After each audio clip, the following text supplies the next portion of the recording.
Mr. Ajay Bijli joining, the Managing Director of PVR Inox is with us. Very warm welcome to you, sir. Thank you so much for taking the time out to be with us on Business Today Television. Just a quick update for all our viewers, the kind of earnings that have been reported. Revenue has seen an improvement of 11% odd at 1290 odd crore rupees. EBITDA has seen an improvement of 31%. Margins have come in at 2.7% and the net loss has also decreased year on year to about 130 odd crore rupees. So an improvement all across. How have you assessed the numbers this time around, Mr. Bijli? And vis-a-vis last few quarters, is there a clear trend of an uptick and an improvement coming in now? Yeah, you see, first of all, thanks for having me. And post-COVID, the graph is only going up, which is what makes us happy and reassured that out-of-home movie watching experience is here to stay. 140 million people came to our cinemas last year. And this year, if I complete the full year, it's about 150 million people. So from that, if I take the overall yearly numbers, even though we're reporting our quarterly numbers and yearly numbers, revenues are up by 17% and our EBITDA is up by 13%. So I think this is a great trend from where we are coming after that a very serious setback that we received during COVID. So the trend is only upwards. Pillars which make our business, the three engines, which is the consumer, he's coming back to the cinemas, therefore we got these numbers. The film fraternity released 1,700 films last year, and even this year they're releasing close to that number. And of course, real estate, shopping centers and malls are also coming across everywhere, and where we've established ourselves as a brand. We opened 130 odd screens last year. And this day we're looking at about 120. So I think overall, the business is on the upswing only. Mr. Bijli, good afternoon, and again a very warm welcome on Market Today. I just wanted to understand how do you see the next 6 months to a year? Of course, we are getting out of this very high octane election campaign where I presume that footfalls traditionally drop in cinemas such as yours, but this is more or less compensated by news coming in that single owner and single screen cinema halls are mostly shutting down or just showing one or two shows because of the background noise on elections. How do you see the next 6 months, and if you can give us the pipeline that you have in terms of releases?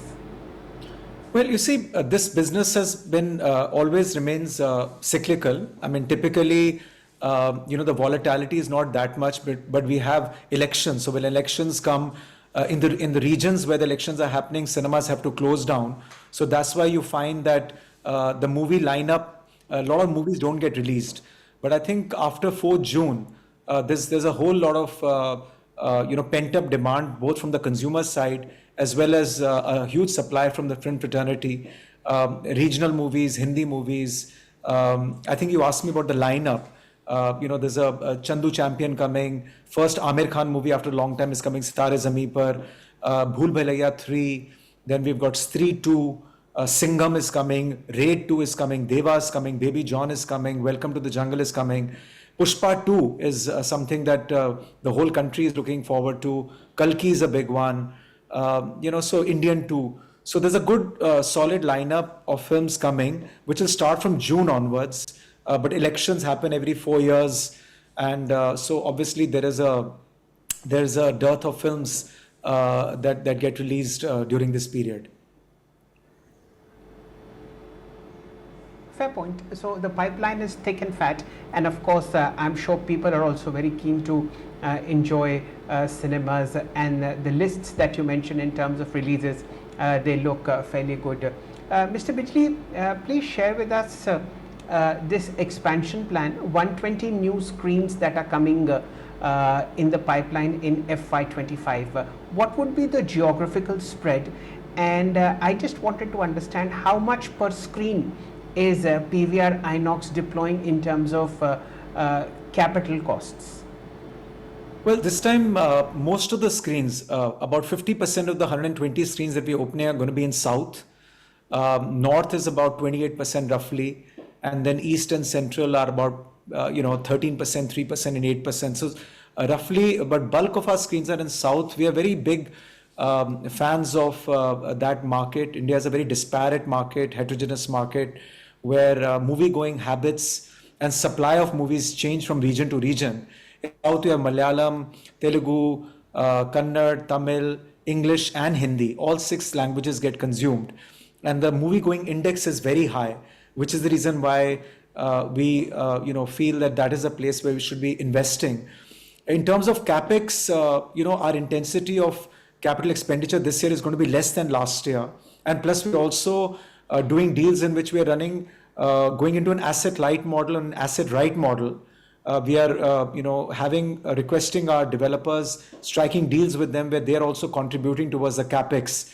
So our per screen cost is going to come down this year as opposed to the way we were investing earlier. We're also exploring FOCO models like other retail companies, franchise owned and company operated, which also after establishing the brand over last 25 years and being an integral part of malls is something that we can now look towards. So that's our strategy going forward. Mr. Bijli, also wanted to ask you on the strategic announcement that you've made with Devyani International for operating food courts in shopping malls.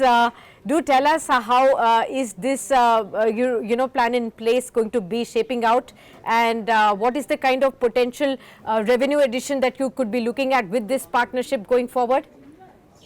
Well, it's a pivot for us because we're already getting, as I said, 150 million odd people to our cinemas. But most of the F&B is a very important part, as you know, of our revenues. It is all post-ticketed. Only when people buy a ticket and they go inside and they have popcorn, Pepsi. But we thought that we should also look at, getting more share of the wallet of the consumers who are coming to us and look at some pre-ticketed F&B sales. So these food courts are going to be adjacent to the cinemas that we have got. Our tie-up with Devyani is for shopping centers and malls across the country, and where we believe that branded food courts is you don't find too many, and we're going to be branding the food courts very well. We're going to be managing them very well. Also because Devyani has got their own brands which are there, like Costa Coffee, Pizza Hut, KFC.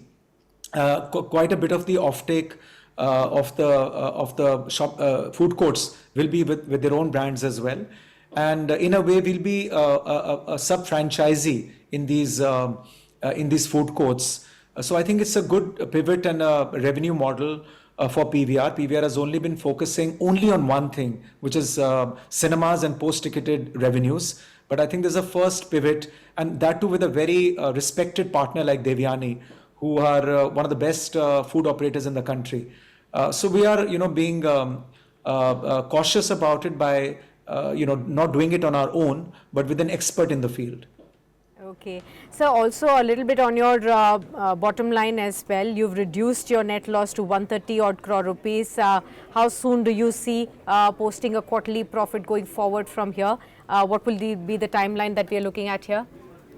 Well, next 12 to 18 months, hopefully you'll only see improvement, because as I said, everybody is firing in terms of film fraternity. Consumers are wanting to go back and watch movies on the big screen where they're meant to be seen. So I think next few quarters you will see an improvement in all our margins. We've reduced our cost dramatically, and you'll see that in our investor presentation as well, that every line item we've given a comparison from 2020 to 2024. Manpower, HR, various other costs which are there. We're focusing on reducing our costs to make sure that our margins, EBITDA margins, as well as our ROC improves, and we go back to the pre-COVID levels. Okay. Mr. Bijli, one of the quibble points that not only analysts who are avid moviegoers, but also moviegoers in general have is the very high cost that you charge for popcorn and Coke. I was just looking at the numbers. If you drill down into the basics, you have about 108 crores worth of F&B revenue versus 87 crores a year ago. And if you look at the full number, it's it's 47 crores for the quarter gone by, compared with 29 crores a year ago, and of course a very wholesome 108 crores for the full year versus 87 crores. Now, is this only because of price rises, or is it because of, as you mentioned, higher footfalls? I just want to know, is this the mainstay of PVR now, F&B? Uh, I don't know where you're getting the numbers from. Definitely, there's an increase in the F&B spends. I mean, we are at 100. I'm talking about the whole year. Whole year we were at 120 prior to this year. Last financial year we moved to 132, and our ATP growth has only been 10%. From 236 Yes. we moved to 259. However, because India is such a disparate market, we have a proposition for the value conscious customer, as well as for customer who is more sensitive to an experience. So that's why we've got this 349 rupees passport, where in one month you can watch 4 movies for a fraction of a cost. So I think that is from Monday to Thursday, and we've got an amazing response to that as well. So it's not as if we have outpriced ourselves to get the value conscious customer in, and we also have this 99 rupee offer of unlimited Yeah. refills of Pepsi popcorn, which we are continuing with. And so that is again Yeah. something to attract the value conscious customer. So as I said, India is a very disparate market, and because we've got a large base of 1744 screens in various tier 1, tier 2, tier 3 cities, we have to make sure that we don't outprice ourselves and discourage anybody from coming to PVR Inox cinemas. Okay. And let me just add a personal experience here, Mr. Bijli. I still remember the time when PVR Priya in Vasant Vihar used to have the first row at an unbelievable price of 5 rupees a ticket. I've had the pleasure of watching that one as well. And of course, in your lovely Cineplex in Mumbai shopping malls. So I'm a big fan, but as an analyst, I must also make an effort to ask the right questions. Of course, we go to movies for the wonderful experience, as also for the company that we go along with. All points taken. Let's just look at the broader theme, Mr. Bijli. IPL on one side, OTT on the other, and a very news-hungry country that we are. All these compete with PVR to look at eyeballs. There is some view in the market that the glory days of cinema halls might be behind us. Do you agree with this assessment? No, I don't agree because not because I'm in this business. I don't agree because I think for time immemorial, home entertainment and out-of-home entertainment have coexisted. It's just the name of the home entertainment, in-home entertainment keeps changing. There was VHS, there was color television prior to that, and cinemas, got a dent and then again bounced back.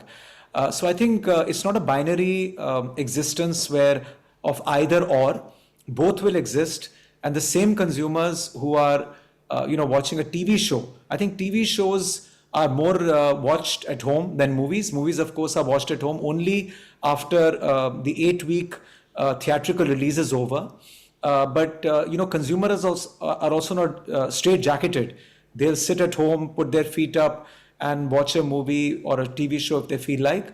At the same time, they'll go out and watch a movie on the big screen, much like eating at home or getting food from Swiggy or Zomato, and also going out to a restaurant. So I think both have coexisted. Yes, the decibel levels of OTT got accentuated a lot because we were shut for 2 years. So you can imagine that the voice had to increase, but slowly the trends are showing that people are realizing that both things are something that they can consume. So as I said, it's been 2 years only, and every stakeholder is finding its own feet now, and this form of entertainment is here to stay. Right. And Mr. Bijli, my last question to you, sir. In the current FY25, are there any fundraising plans, any equity dilutions in the pipeline? No, nothing like that. Okay. Thank you so much, Mr. Bijli. It's such Thank a you. pleasure to host you and listen to all that is happening in the world of entertainment. I hope Thanks. we meet again over the quarter, and this time Sakshi and I will be coming to one of your multiplexes to do a wonderful Please do. interview and reminiscence about all the glory Please days do. of the glory Yeah. days of And here the you sing viewing live, industry. sir. Here you Thank you so sing much for your live. time, That sir. is going Have a to be nice day. extremely important. Yeah, please. Thank you so much. Thanks for your patronage as well, and thanks for your support. Okay. Thank you. Is, Thanks.